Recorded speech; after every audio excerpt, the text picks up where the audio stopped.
l'état des lieux de la mangrove du plan lagunaire dans la zone d'Abidjan, telle fut la mission d'observation de l'ONG Afrique Verte Environnement avec à sa tête son président Serge Soukgoï le samedi 3 juillet 2021. L'équipe embarque aux alentours de 10 heures dans une pinasse avec pour point de mire la grande zone humide autour du village d'Adjaoui-Koubé dans la commune de Port-Boué. À l'instar des zones similaires, la situation de la mangrove est plus qu'alarmante.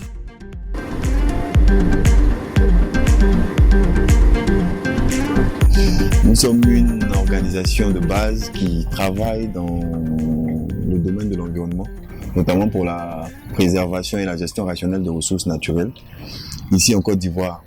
Et l'initiative sur laquelle nous sommes, c'est celle de la préservation et la restauration des mangroves du Grand Abidjan. Et pour démarrer cette activité, nous sommes en ce moment en train de mener une étude de prospection pour faire un état des lieux des mangroves, savoir dans quel état les mangroves sont, savoir quelles sont les différentes causes de la régression de la superficie de mangrove qu'il y a à Abidjan. Et pour ce faire, en ce moment, nous sommes sur la lagune, dans la zone du village de Adjaoui, voilà, Adjaoui, pour justement mener des activités de prospection, pour voir l'état de la mangrove et ce qu'il faut pour pouvoir restaurer et préserver cette zone-là.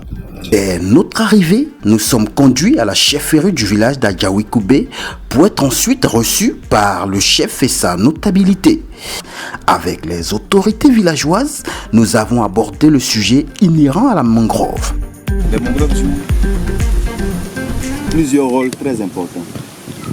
Premièrement, on sait que c'est dans les mangroves que les poissons et tous les autres crustacés, les crabes, tout ça, c'est dedans qu'ils vivent. Voilà, c'est leur grenier et puis c'est leur dortoir. On peut avoir une eau dans un endroit, s'il n'y a pas de mangrove, au bout d'un certain moment, il n'y aura plus de poissons. Voilà. Je ne vais pas vous apprendre ça, puisque en tant que lagunaire, vous savez le rôle que les mangroves jouent. Et aujourd'hui, on constate que les mangroves sont de plus en plus détruites dans la zone d'Abidjan. Voilà. Et il est temps que quelque chose se fasse. C'est dans cette optique-là qu'on a orienté nos actions vers votre zone, de sorte à ce que, si ça vous sied, si vous trouvez que l'idée est bonne, on puisse entreprendre ensemble des actions. Ces actions-là vont être entreprises d'abord d'un premier temps par vous et nous. Mais si Dieu fait grâce et que ce qu'on fait est positif, on peut avoir peut-être un appui extérieur qui va venir nous aider à atteindre nos objectifs. Aujourd'hui, il n'y a plus rien même dans l'eau. Je vous dis, 10 ans en arrière, vous n'allez pas voir que les gens ici. Tout le monde est sur l'eau. Donc, on pourrait même dire que cette activité est devenue. Et quand on dit que les jeunes, quand il dit qu'il va à la pêche, c'est vrai que le soir, vraiment, il est heureux. Et je vous dis tout de suite que, comme je l'ai dit tout à l'heure, 10 ans en arrière, on ne se retrouve pas comme ça. Tout le monde est à la pêche. Le soir, venu de la pêche, dès qu'on se retrouvait derrière l'eau, à Koumassi, pour essayer de festoyer un peu. C'est pour vous dire que il y avait du poisson ici. Les mangroves, c'est l'endroit idéal pour les poissons, surtout les carpes, de se produire. Donc vraiment, nous-mêmes, parfois, quand on va à la pêche, on a même à planter parce qu'ils ont une espèce de jeu long comme ça, on plante et puis ça pousse. Nous on a planté, ça poussait. Donc vraiment, il y avait du poisson. Mais aujourd'hui, avec le système de dragage, tout ça là, bon, mais c'est devenu compliqué. Et moi, la question que je me dis comme ça que, comment est-ce qu'aujourd'hui vous allez arriver à concrétiser votre action? Parce que le système de dragage là, bon, ben, c'est florissant pour ceux qui travaillent, mais pour nous, ça ne nous arrange pas. Même si aujourd'hui, les activités sont énormes, mais nous, aujourd'hui, ça nous arrange. On veut revenir à l'ancien système, c'est-à-dire que le mangrove à côté là, et puis bon, mais ça marche. Nous, on veut revenir à ce système-là. Mais comment le faire? C'est la question que je voulais vous poser. Au niveau des questions environnementales, le seul souci aujourd'hui, c'est pas le citoyen lambda. C'est-à-dire même vous, en tant que village, il y a des choses comme il a dit, le doyen le dit, les histoires de bras longs. Mais l'ONG, c'est-à-dire qu'il y a une société civile, notre rôle c'est quoi? C'est de faire un constat. Et ce constat-là, on le fait avec vous. Vous voyez un peu? C'est ce constat-là qu'on fait un plaidoyer avec. Et lorsqu'on va au niveau de la FAO et qu'on dit Abidjan, le grand Abidjan, la seule ceinture verte à ce moment, c'est le Banco. C'est-à-dire d'ici 15 ans, 20 ans, si on y prend garde, tout le monde va se noyer. Or, il se trouve qu'au niveau mondial, il y a ces structures-là qui pensent à cela. Aujourd'hui, c'est l'Afrique seule qui reste et puis l'Amazonie. C'est-à-dire qu'au niveau du Brésil, là-bas, et l'Afrique seule qui sont les seuls poumons en ce moment au niveau du monde. Donc, c'est à nous de montrer ce visage-là aux gens, pour dire aux gens, voici une opportunité. Regardez la ceinture, parce que c'est une presqu'île.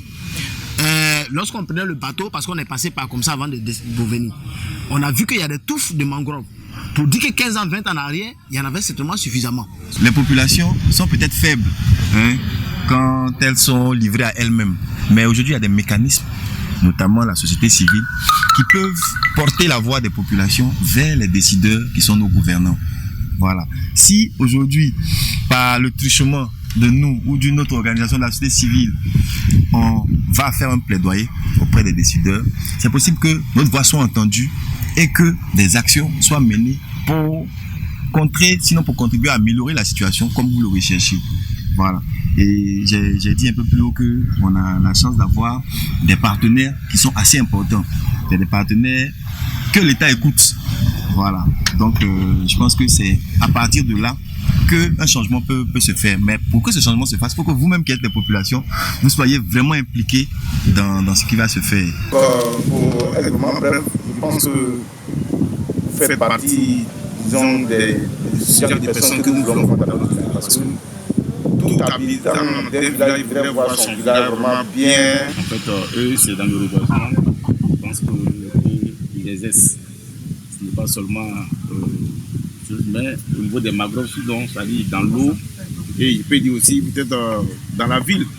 Parce que quand on parle de reboisement, ce n'est pas seulement dans l'eau, mais c'est aussi voilà, dans la terre ferme aussi. Donc c'est leur projet qu'ils ont à Gaoui. Ils viennent solliciter l'appui, disons, de la chefferie, voir la permission, si possible, comment d'exercer, comment en tout cas chez nous à Gaoui aussi. Donc pour être vraiment bref, je pense que vous faites partie, disons, de ce genre de personnes que nous voulons vraiment dans notre village. Vous êtes les bienvenus, on va travailler ensemble. Triste situation que partage l'ONG avec les autorités villageoises qui, recevant les responsables d'Afrique Verte Environnement, semblent être fortement préoccupés par ce décor aux nombreuses conséquences que présente la destruction de la mangrove dans cette presqu'île abidjanaise. Abidjan est la plus grande agglomération de la Côte d'Ivoire et Abidjan est desservie par la lagune Ébrié. Et cette lagune-là, justement, est sujette à toutes sortes de pollutions en raison des affluents et de tout ce qui est rejeté dans la lagune. Pourtant, il y a des colonies de pêcheurs, il y a des populations riveraines qui vivent de la pêche. Et donc, cette pollution que la lagune subit porte un préjudice à leur activité. C'est pour ça que c'est important que les mangroves qui sont au niveau de la lagune Ébrié soient protégés, soit préservés, soit restaurés. Puisque les mangroves, au-delà du fait d'être un gîte pour les poissons, les mangroves ont aussi la capacité de capter tout ce qui est polluant, puisque les mangroves filtrent l'eau et la dépolluent. C'est pour ça qu'il est important que nous puissions mener des actions de protection, de restauration, pour que celle-ci puisse jouer son rôle, qui est celui de dépolluer la lagune, et aussi de permettre aux colonies de poissons de se développer. Voilà. Tout à l'heure, nous étions avec la chefferie du village d'Adjaoui et nous avons été agréablement surpris de constater que notre venue était saluée. parce que après les avoir écoutés, on a décelé plusieurs difficultés auxquelles ils sont confrontés, et ils nous ont encouragé vraiment à les soutenir dans cette action de protection des mangroves, parce que aujourd'hui, la population savent que depuis un certain temps, la productivité en poisson s'est réduite, et maintenant qu'ils se rendent compte que c'est lié justement à la destruction des mangroves, ils sont prêts à accompagner ce que nous sommes en train de faire, et je pense que ça sera positif si de l'autre côté nous avons un appui auprès des décideurs, auprès des acteurs internationaux ou locaux qui œuvrent dans le domaine de la protection de l'environnement. La première phase d'Afrique verte est essentiellement humaine. Parce que l'Afrique verte est constituée de personnes qui ont décidé de mener le combat de la protection de l'environnement et puis de la gestion rationnelle des ressources naturelles. Et nous pensons que, au regard de ce qui a été déjà fait dans la région du Boclé, nous pensons pouvoir mener à bien des activités dans ce sens-là au niveau d'Abidjan, déjà que nous avons l'adhésion des populations. Le constat est alarmant parce que on a pu voir que la dégradation des mangroves au niveau de la lagune Ébrié est assez avancée dans cette zone-là, et il est urgent que des actions soient menées de sorte à ce que ce qui est encore en état puisse le rester, de sorte à ce que la lagune puisse continuer de rendre tous les services écosystémiques qu'elle rend au niveau de la ville. Voilà. Une des premières actions qui pourrait être menée, c'est celle de la sensibilisation. Parce qu'une chose est de vivre dans un milieu et une autre est d'en savoir l'importance. Les populations qui vivent ici ne sont certainement pas toutes informées de l'importance du rôle des mangroves. Donc une des premières actions que l'ONG pourrait mener, ce serait une action de sensibilisation. Au-delà de la sensibilisation, il faut également penser à restaurer ce qui a été détruit. Et dans ce sens-là, ça ne peut se faire qu'avec l'adhésion des populations. C'est pour ça que nous allons, en plus de la sensibilisation, faire des formations, notamment des formations concernant les techniques de protection et de restauration de mangroves, de sorte à ce que les mangroves de la lagune d'Abidjan, du côté de la lagune Ébrié du côté d'Abidjan, puissent être préservées et restaurées. Okay.